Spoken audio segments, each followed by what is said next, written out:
Hello, my name is Molly Hildebrandt, and I wanted to share another perspective on leadership today.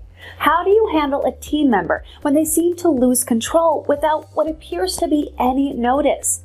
This is what we call a trigger, and it comes from a special part of the brain called the amygdala. The amygdala are two almond-shaped structures in our brain that act like a library. They have a record of every emotional and feeling perspective you have ever had, even from the womb.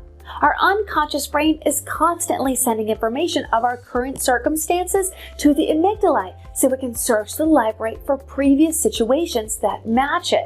If I had experienced a past traumatic event associated with the current circumstance that I'm in, my amygdala will instantly take over by flooding my body with adrenaline, hijacking my conscious brain's ability to act, then swing into action, fight or flight, combating someone or running away. The amygdala don't know reality, so to an onlooker, the response can seem random or illogical.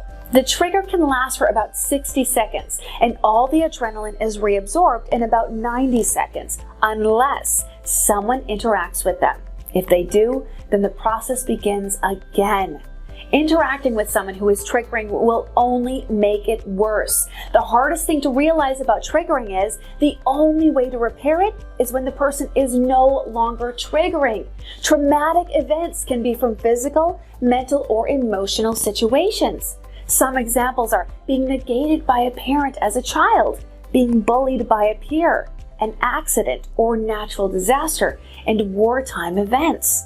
Actually, one of the worst is being prevented from acting in your uniqueness.